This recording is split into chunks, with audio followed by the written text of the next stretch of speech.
Hello बच्चों, welcome to my YouTube channel Aks education. मैं आज आप सभी को क्लास 10th का साइंस का chapter number 2 acid base and salt से related 2 topics covered in this video. चलिए स्टार्ट करते हैं। जैसे कि आपको पता है आपके चैप्टर का नाम क्या है, एसिड बेस एंड सोल्ट। अब एसिड को हम हिंदी में क्या कहते हैं, अम्ल। क्या बोलते हैं, अम्ल। और बेस को क्या बोलते हैं, क्षार।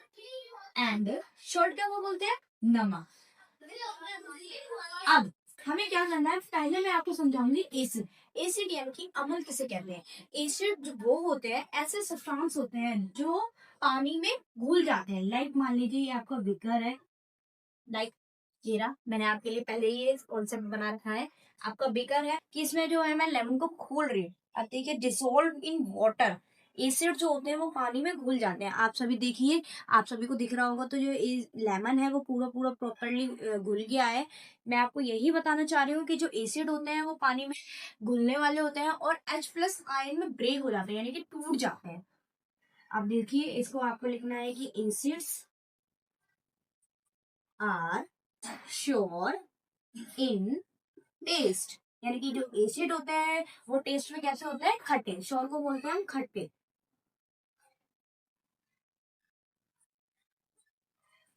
अब देखिए मैंने आपको अभी एग्जांपल एक्सपेरिमेंट देकर दिखाया था कि जो एसिड होते हैं वो पानी में कैसे होते हैं, घुल जाते हैं। तो यानी कि जो एसिड होते हैं डिजोल्व इन वाटर।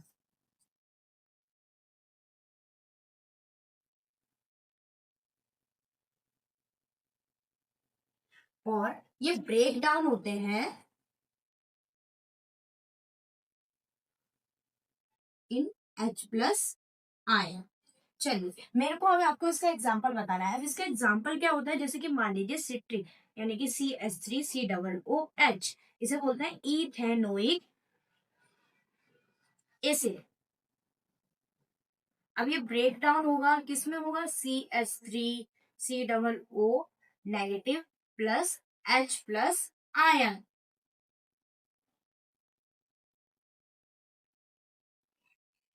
आयन इसे क्या बोलते हैं, H+ आयन। अब इसका जो नाम होता है इसको बोलते हैं एसीटेट। क्या बोलते हैं, एसीटेट। तो यानी कि आपका जब इथोनिक एसिड ब्रेक डाउन होता है एसीटेट में तो क्या वो देता है H+ आयन, यानी कि ये किसकी रिएक्शन हो गई, एसिड की। मैंने आपको एक्सपेरिमेंट करके दिखाया। अब हम मूव ऑन करेंगे किस पर, बेसिस पर। चलिए अब हम आगे चलते हैं अपने अगले टॉपिक पर जिसे बोलते हैं बेसिस। देखिए आप लोगों को ये लग रहा होगा कि मैंने आपको इंडिकेटर के बारे में नहीं बताया। इंडिकेटर एक अलग टॉपिक होता है, मैं उसे आपको बाद में बताऊंगा। और इंडिकेटर जो आपका है वो एसिड में, जैसे रेड टू ब्लू वाला आप कॉन्सेप्ट सोच रहे होंगे, नहीं, वो मैं आपको अगले उसमें बता दूंगी इंडिकेटर में। ठीक है, चलिए आगे चलते हैं बेसिस पर।